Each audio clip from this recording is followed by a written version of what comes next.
নমস্কার বন্ধুরা, বেশ কয়েকদিন পর আমি ইন্দুবালা ভাতের হোটেল উপন্যাসের পঞ্চম পর্ব নিয়ে চলে এলাম।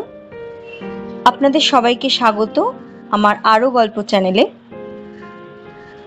আপনারা এই উপন্যাসের পঞ্চম পর্বটি শুনতে থাকুন। আমার গল্প পাঠ ভালো লাগলে অবশ্যই চ্যানেলটাকে সাবস্ক্রাইব করুন আর এই অডিওটাকে একটা লাইক করে দেবেন আর আপনাদের মতামত কমেন্ট বক্সে লিখে জানাবেন। তাহলে চলুন শুরু করা যাক এই উপন্যাসের পঞ্চম পর্ব, মালপোয়া। ভোর থেকে ঝিরঝিরে বৃষ্টি শুরু হয়েছিল। ঘুম ভেঙে গিয়েছিল তার অনেক আগেই।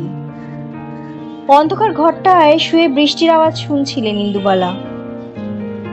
অল্প অল্প বাতাসে দুলছিল জানলার হালকা পর্দাগুলো। তার ফাঁক দিয়ে উঁকি মারছিল একটু একটু করে ফর্সা হতে থাকা আকাশটা।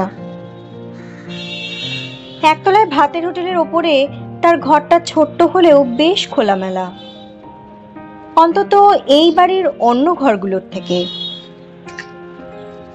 ঘরের চারদিক বরাবর বেশ কয়েকটা জানলা। সামনের দিকে এগিয়ে গেলে ছেনমিত্তির লেন, হরেক মানুষ, গাড়ি ঘোড়ার যাতায়াত। আর পেছন দিকটা শাশুড়ির আমলের ছোট্ট বাগান, শিরিঙ্গে নারকেল গাছ, ঘোষদের ডোবার পাশে এক ঝাঁকড়া তাল গাছ, উঠোনের আম গাছের ডালপালা আরো কয়েকটা জানলায় ছড়ানো ছিটানো। এই ঘরটা আসলে ছিল ইন্দুবালার স্বামী মাস্টার রতনলাল মল্লিকের আমোদের জায়গা। তিনি তার ইয়ার বন্ধুদের নিয়ে এসে এই ঘরেই জোটাতেন। দিন রাত তাস পেটা চলতো, তার সাথে গেলাসের পর গেলাস হুইস্কি আর সোডা। ঘরখানায় ঢুকলে মনে হতো কেউ যেন সকালের আঁচ ধরিয়েছে। ঝাড় দিয়ে জড়ো হতো রাশিকৃত পোড়া সিগারেট আর তার প্যাকেট। শাশুড়ি উঠতে বসতে খোঁটা দিত বউয়ের গতর নিয়ে, যে গতরে তার বাহিরমুখ ছেলে অন্দরে মন বসাতে পারল না। অথচ নাতি নাতনির অভাব হলো না মোটেও। তিনটে সন্তানকে রেখে মাস্টার রতনলাল মল্লিক যখন ইহজীবনের মায়া ত্যাগ করলেন, তখন ইন্দুবালা ভেতরের ঘর থেকে বাইরের এই ঘরে এসে থাকতে শুরু করলেন। শুধু কি অনেক আলো হাওয়া বাতাসের জন্য? না, তা মোটেই না। এই ঘরে থাকলে তিনি নিচের হোটেলের রান্নাঘর থেকে ছোট ছোট ছেলে মেয়েদের উপস্থিতি টের পেতেন। সিঁড়ির মুখ থেকে এই ঘরের দিকে নজর দেওয়া যেত খুব সহজে। আর এই ঘরটায় এলেই যেন ইন্দুবালার কলাপত্তার বাড়ির দাওয়াখানা মনে পড়ে যেত। চারিদিকে সবুজের চাঁদোয়া। ইন্দুবালা পাশ ফিরলেন। এই এত বয়সেও স্মৃতিগুলো কেন এলোমেলো হয়ে যায় না? ভুলেও তো যেতে পারে মানুষ অনেক কিছু। নিয়তিকে দোহাই দেন ইন্দুবালা, হয় ভুলিয়ে দাও, না হলে ভুলিয়ে দেওয়ার ব্যবস্থা করে দাও। অদৃষ্টকে সাত গাল পারলেও অনেক কিছু ভোলা হয় না ইন্দুবালার। ভাগ্যিস ভোলা হয় না। তাই তো আনাজের চুবড়ি থেকে, সুতোর কৌটো থেকে, ভাতের হাড়ির সুবাস থেকে বেরিয়ে আসে কত কত গল্প। ইন্দুবালা চোখ বন্ধ করে আবার একটু ঘুমানোর চেষ্টা করলেন। ঠাম্মা সন্ধেবেলায় আফিম খেত। ছোট ছোট কালো কালো গুলি করা থাকতো কৌটোতে। বাবা খুলনা শহরের বড় এক আড়তদারের কাছ থেকে নিয়ে আসতো। ফুরিয়ে আসতে থাকলেই ঠাম্মার মাথা যেত খারাপ হয়ে। এক টানা আবদার চলতো তার। ধুয়ো টেনে টেনে ঠাম্মা বলে চলতো, ও হরি, নিয়ে আয় না বাবা, শেষ হয়ে গেল যে গুলি। সেই কাতর চাহনি এখনো যেন মনে পড়ে ইন্দুবালার। ঠিক মরে যাওয়া মানুষের সাথে তার কি কোনো মিল ছিল? ছ্যাদ করে ওঠে বুকটা। শাশুড়ির কথা মনে পড়ে, স্বামীর কথাও। মৃত মানুষের চাহনি ইন্দুবালাকে তাড়িয়ে নিয়ে বেড়ায়। মুকুলে ভরা আম গাছের তলায় শোয়ানো হয়েছিল দাদুকে। ইন্দুবালা তখন খুব ছোট। কিছুক্ষণ আগে ঠাম্মা ভাজছিল দাওয়া আলো করে নতুন গুড়ের মালপোয়া। গোটা গ্রামে যেন ছড়িয়ে পড়েছিল গন্ধ। তেলের ছ্যাঁকছুক আওয়াজে উমনো ঝুমনোর পিঠে খাওয়ার গল্পটা আগাগোড়া বলে চলেছিল ঠাম্মা। হা করে বসে শুনছিল ছোট্ট ইন্দুবালা। দাদু স্নান করতে যাচ্ছিল বোসদের পুকুরে। বাবা গিয়েছিল ধান বিক্রি করতে। মা ছিল শোয়া, ভাই তখন পেটে। দাদুর ইচ্ছে হয়েছিল অসময় মালপোয়া খাওয়ার। মুখ ফুটে যে মানুষ চায় না কিছু, সেই মানুষ যখন মালপোয়া খেতে চেয়েছে, ইন্দুবালার ঠাম্মার আনন্দ আর গোপন থাকেনি। নিজেই গম পিষিয়ে নতুন আটা বের করেছেন জাতি ঘুরিয়ে, চাল কুটেছেন ঢেকিতে, পেটেছেন শিলনোড়ায় মিহি করে, নতুন গুড়ের হালকা একটা রস করেছেন। কয়েকদিন খুব ব্যস্ত থেকেছেন নানান তরিজুতের ছোটখাটো উপকরণ নিয়ে। আর ইন্দুবালা ঠাম্মার আঁচল ঘিরে কাপড় জড়িয়ে কোলে শুয়ে সেই আখ্যানের অংশীদার হয়েছে। উমনো ঝুমনোর গল্প যখন ফুরিয়ে এসেছে, শেষ মালপোয়া যখন তেলের উপর লাল হয়ে ফুলে উঠছে, মৌরির সুবাস যখন কলাপোতা গ্রামে মৌ মৌ করে উঠছে, দাদু স্নান সেরে এসে তুলসী প্রণাম করতে গিয়ে বসে পড়লেন দাওয়ায়। জীবনের শেষ প্রার্থনা আর তার করা হলো না। একদিন কথা বন্ধ রেখে পরের দিন ভোরের সূর্য ওঠার আগে দাদু চলে গেল। আমতলায় শোয়ানো থাকলো তাকে। হরিনাম সংকীর্তনের দল গোল হয়ে ঘিরে ঘিরে ইনিয়ে বিনিয়ে সুর তুলল। বাড়ি থেকে কেউ মরা কান্নার চিৎকার করলো না। ঠাম্মা বসে থাকলো পাথরের মতো। বাবা কি করবে বুঝতে পারল না। মায়ের তখন প্রসব যন্ত্রণা। ইন্দুবালা চুপি চুপি দাওয়ার পাশে ছোট্ট বেড়ার ধারে রান্নাঘরে তখন। কাঁসার রেকাবিতে চাপা দেওয়া আছে মালপোয়া। এদিক ওদিক তাকিয়ে হাতে তুলেছিল সবে ছোট্ট মেয়েটা। গ্রামের কোনো এক বউ দেখে ফেলেছিল, রে রে উঠে হাত ধরেছিল তার। অশৌচের বাড়িতে খেতে আছে কোনো কিছু? ফেল হাত থেকে, ফেল বলছি। ইন্দুবালা ফেলতে পারেনি সেই মালপোয়া। গোটা রাত ধরে নতুন গুড়ের রসে সেগুলো যেন তখন আরো অনেক ফুলে পেঁপে উঠেছিল। হালকা গন্ধ বেরোচ্ছিল মৌরির। এতক্ষণ যে ঠাম্মা কারোর সাথে কথা বলেননি, চুপ করে বসেছিলেন, তিনি উঠে এলেন। খুব শান্ত অথচ কঠিন গলায় বললেন, ছেড়ে দাও ওকে পাঁচুর মা। ওর খাওয়া মানে ওর দাদুর আত্মার শান্তি পাওয়া। আত্মা না জুড়ালে মায়া কাটবে কি করে? গপ গপ করে গোটা তিনেক মালপোয়া খেয়ে নিয়েছিল ইন্দুবালা। তার হাতে মুখে লেগেছিল রস। ঠাম্মা গড়িয়ে দিয়েছিল জল, নিজে হাতে খাইয়েছিলেন নাতনিকে। ঠিক সেই সময় আতুর ঘর থেকে ভেসে এসেছিল নবজাতকের কান্নার শব্দ। ঠাম্মার নাতির মুখ দেখে বলেছিলেন, সেই ফিরে আসতে হলো তো, কোথায় যাবে আমায় ছেড়ে? তার বিশ্বাস ছিল দাদু ফিরে এসেছে আম জাম কাঁঠাল মালপোর গন্ধ বুকে নিয়ে। বাবা ফিরেছিল শ্মশান বন্ধুদের সাথে বিকেলেরও পরে। ততক্ষণে ঠাম্মার সাদা টান পড়া হয়ে গেছে। ছোট্ট ভাইটা হা করে ঘুমোচ্ছে তার কোলে।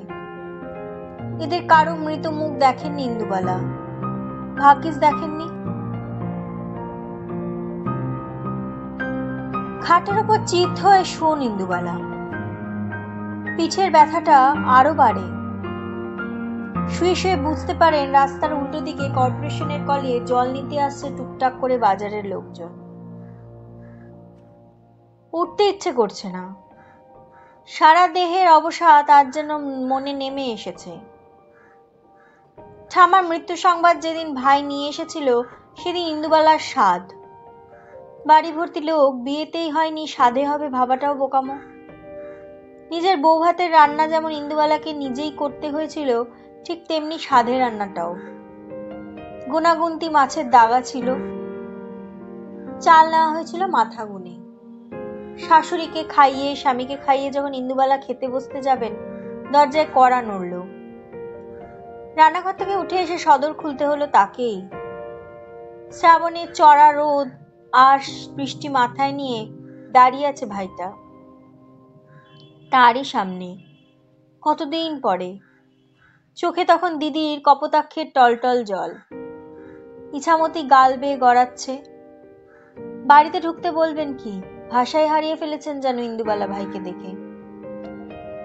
ঠোঁটের ওপর গোফের রেখা, গালে কচি ঘাসের মতো দাড়ি, চোখে কালো ফ্রেমের চশমা, ঠিক যেন মনিরুল সেজে দাঁড়িয়ে আছে ভাই। ভেতরে আসতে বলবি না, এখানেই দাঁড়িয়ে থাকবো। ইন্দুবালা ভাইয়ের হাত ধরে। ঝুপ করে যেন তাকে ছুঁয়ে ফেলে কলাপোতার গ্রামটা, পোষদের পুকুর, তেপান্তরের ধান ক্ষেত, কদবেলের আচার। আর ভাই দেখে তার দিদি আরো সুন্দর হয়েছে। গা থেকে খসে গেছে অজগায়ের পুরনো চাদর। নতুন মা হওয়ার যাবতীয় সবকিছু যেন গা থেকে ফুঁড়ে বের হয়ে আসছে তার। ঠিক এই সময় তো ইন্দুবালার থাকা উচিত ছিল গ্রামে। ঠাম্মা কি খুশি হতো। উঠোন ভরে উঠতো আচারের বয়ামে। মা বিশালক্ষী তলায় পুজো দিত। বিরক্ত হলেন শাশুড়ি। শুভ বাড়িতে অশৌচে এঁচো নাকি? মাথা নেড়েছিল ভাই। কাজকর্ম মিটিয়ে তারপরে এসেছে। আরো বিরক্ত হয়ে বুড়ি বলেছিল, তাহলে আর কি, গেলাও এবার ভাইকে।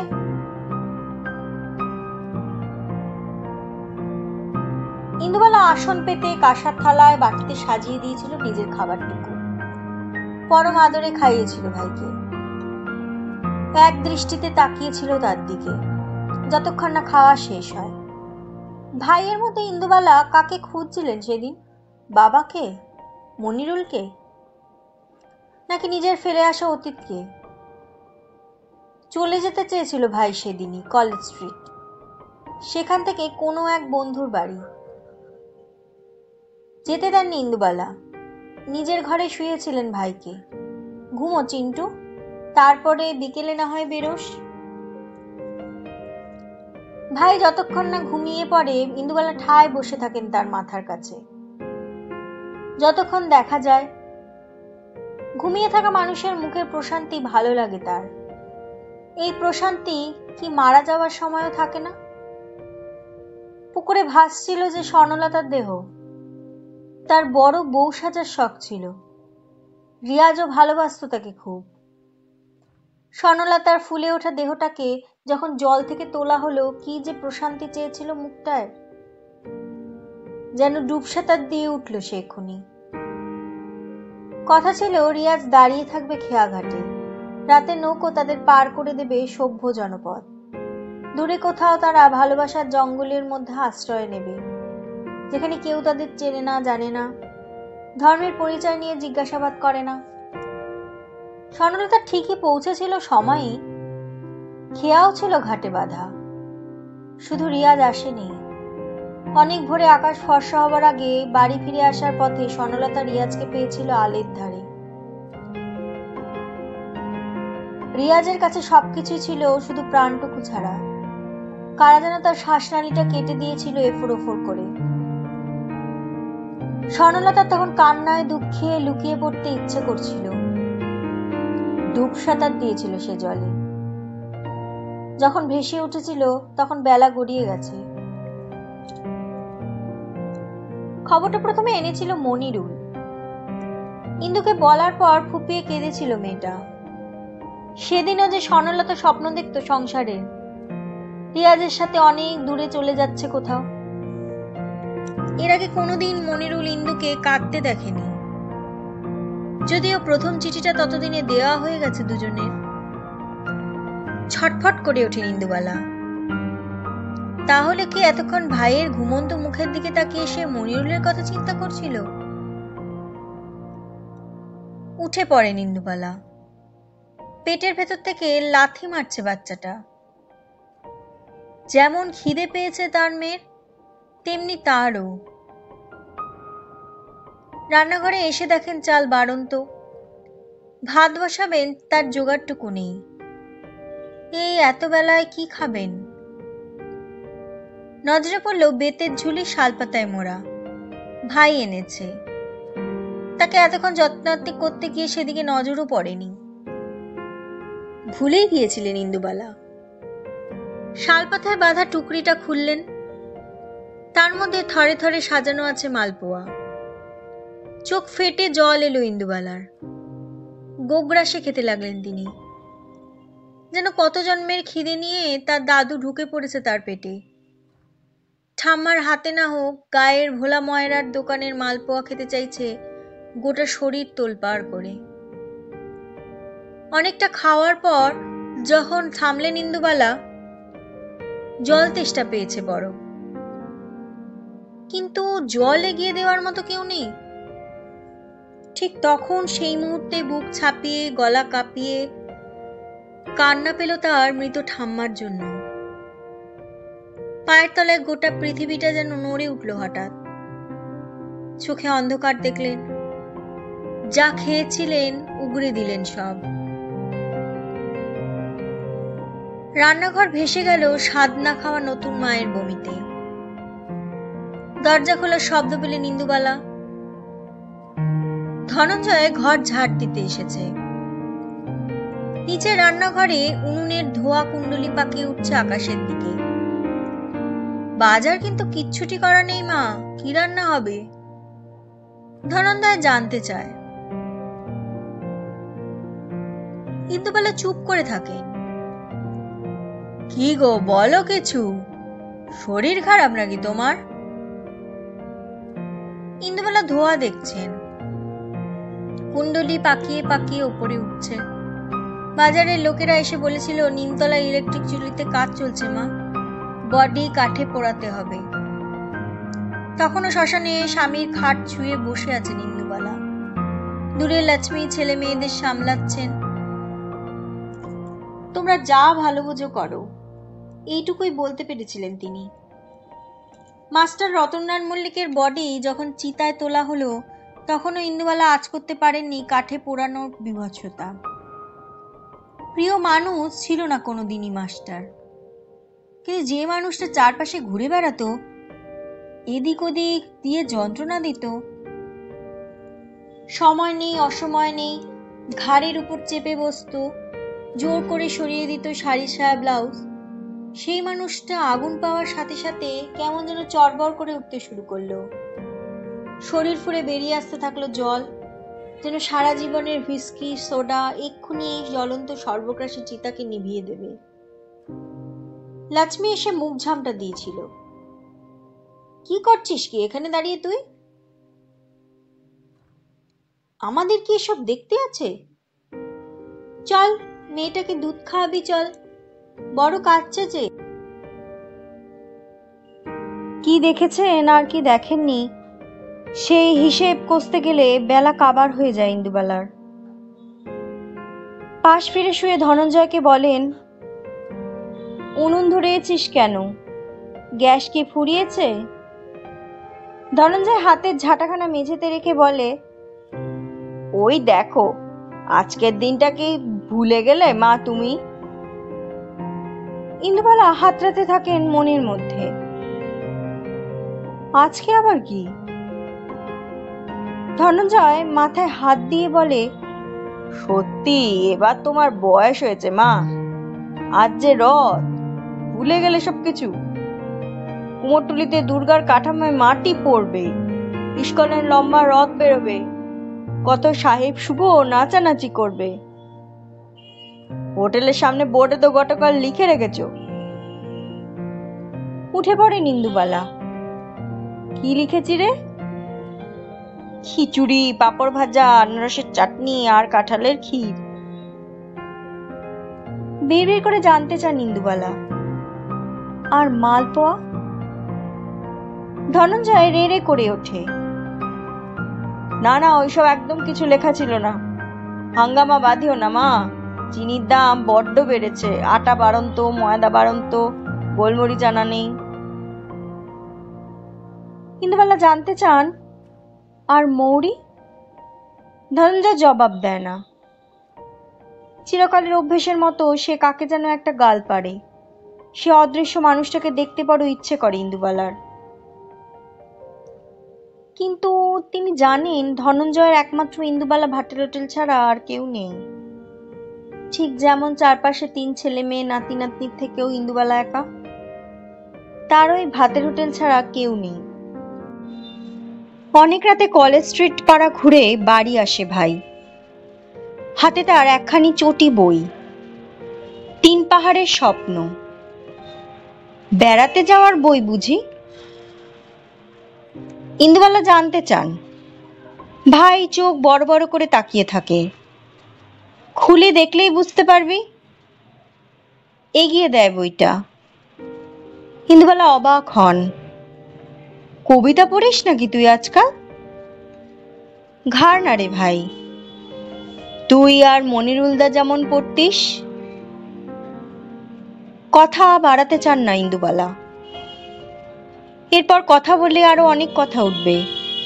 সেই কথা মনের মধ্যে হাওয়ার সাথে উথাল পাথাল হলে রাতে ঘুম হবে না। এই ভর ভর অবস্থায়ও মাস্টার রতনলাল মল্লিক আঁকড়ে ধরতে চাইবে তাকে। দম বন্ধ হয়ে আসবে তার। মাটিতে এখন তাই বিছানা। শরীরটাকে কোনো রকমে আড়াল করার চেষ্টা। ওপরের ঘরে শুতে ভয় করবে তোর ভাই। অবাক হয়ে চশমা আর ফাঁক দিয়ে তাকায় ভাই। একদম মনিরুল। চোখ সরিয়ে নেয় ইন্দুবালা। ভয় করবে কেন? আমি তো এখন একাই শুই মাঝের ঘরটা। ঠাম্মার ঘরটা তো বন্ধই থাকে। ইন্দুবালা জানতে চান, ভয় করে না তোর? ভাই বলে, ধুস, ভয় করবে কেন? ইন্দুবালার যখন বিয়ে হয় তখন ভাই তার কাছে শুতো, জড়িয়ে আঁকড়ে ধরে। কতটুকুনি ছিল তখন। আর একদিন থেকে যাবি? মাথা নাড়ে ভাই। না রে, হবে না দিদি। কাল তো রথ, স্কুল ছুটি, পরশু পরীক্ষা, না গেলে স্যার খুব বকবে। আর বাবার শরীরটাও। থেমে যায় ভাই। ইন্দুবালা জানে তার বাবার শরীরও ভালো না। মাঝে মাঝে জ্বর হয়, কাশি হয়। মা লিখেছে কাশির সাথে রক্ত ওঠে। ভাই ঘুমিয়ে পড়ে। ইন্দুবালা টেনে নেয় পাশে রাখা চটি বইখানা। কবে থেকে পড়তে শুরু করলো তার ভাই কবিতা? 3 পাহাড়ের স্বপ্ন কবিতার বইটার লেখক কে যেন এক বীরেন্দ্র চট্টোপাধ্যায়। পাতাখানা উল্টে দেখলো ইন্দুবালা। আর ঠিক তখনই ডাক পড়লো তার নিচের থেকে। মাস্টার রতনলাল মল্লিক ঘরে অপেক্ষা করছেন। পেছিয়ে উঠছে ইন্দুবালা, তার গা দিয়ে, শরীর দিয়ে। আরো একটা শরীর পেছিয়ে উঠছে। মাস্টার রতনলাল মল্লিক তার পোয়াতি বউটাকে পেছিয়ে উঠছে। ঠিক যেমন বিষধর সাপ ওঠে গাছের গায়ে। বন্ধ হয়ে আসছে ইন্দুবালার শ্বাস প্রশ্বাস। ভাই যেন চিলেকোঠার ঘর থেকে পড়ে চলেছে ছোট্ট চটি বইখানি, গড় গড় করে। ঘুমের মধ্যে শুনতে পেলাম শঙ্খচূড়ের কান্না। এ আনন্দ অসহ্য বোন, দিস নেলো আর না। জেগে উঠলাম, দেখতে পেলাম আর না দেবার সুখে কেয়া ফুলটি ঘুমিয়ে আছে বিষধরের বুকে। গলা বুঝে আসছে ইন্দুবালার। কান্নায়, ঘেন্নায়। ভোর রাতে উঠে ঠান্ডা জল মাথায় ঢালেন তিনি। একবার নয়, বারবার। তারও অনেকদিন পরে, ভাই যখন আর নেই, স্বামী যখন আর নেই, চারদিক শূন্য খা খা। হোটেলের ঘরে কে যেন একটা কবিতার বই ফেলে রেখে গিয়েছিল। পড়ে ফেলেছিলেন ইন্দুবালা কবিতার নামটা, বীরেন্দ্র চট্টোপাধ্যায়। তখন কলকাতায় বোমা, রাস্তায় ঘাটে মৃতদেহের সারি। ছোট ছোট ছেলে মেয়েগুলো গঙ্গায় ভাসছে লাশ হয়ে। অনেক রাতে একটা ছেলে বইটা ফেরত নিতে এসেছিল লুকিয়ে। সঙ্গে নিয়ে এসেছিল এক পেট খিদে। হ্যাঁ, সেদিনটাও ছিল রথের দিন। মনে আছে ইন্দুবালা পাঁপড় ভেজেছিলেন। হিঙের গন্ধ মাখানো খিচুড়ি হয়েছিল, আর ছিল চুষির পায়েস। প্রথম দিন ইন্দুবালার সাথে তার কোনো কথা হয়নি। কোচর থেকে লিভার রোলটা বের করে রেখেছিল টেবিলে। অলোকের কথা আগেও অনেকবার বলেছে ইন্দুবালা আপনাদের, তবে বিস্তারের ব্যাখ্যান অবশ্যই আসবে পরে। সাধে কি আর ভালোবেসে নাম দেবেন প্যাঁচা? তাড়াতাড়ি শিলনোড়া পেরে ফেলে ধনঞ্জয়। এই বেলা চাল না বেটে রাখলে বুড়ি নিজেই বাড়তে শুরু করে দেবে। এই গুচ্ছের লোকের জন্য মালপোয়া বানানো কি মুখের কথা? এরই মধ্যে জলহস্তির ছানাগুলো ঘুরে গেছে, মানে সামনের হোস্টেলের ওই ছেলে মেয়েগুলো। ঠাকুমা দেয়ালে কি লিখছে দেখতে এসেছে হুড়মুড়িয়ে। কি গো, সব পাল্টে দিচ্ছ নাকি? শুক্তো ভাত এইসব কিন্তু কিচ্ছু খাবো না আজকে। ছোট করে ছেলেদের মতো চুল ছাটা মেয়েটা ঘাড় ঘুরিয়ে বলে। ধনঞ্জয়ের মনে হয় ঠাস করে গালে একটা ঠাটিয়ে থাপ্পড় দি। সেদিন আবার সিগারেট কিনছিল দেখেছে ধনঞ্জয়। ইন্দুবালাকে বলতে এলে নিজেই ধাতানি খেয়েছিল বেশি। কেন, তুমি বিড়ি ফোঁকো না? তাও তো ওরা মনের সুখে দুটো টান দিতে পারে। আমরা কি পেয়েছি জীবনে? ধনঞ্জয় কথা বাড়ায়নি আর।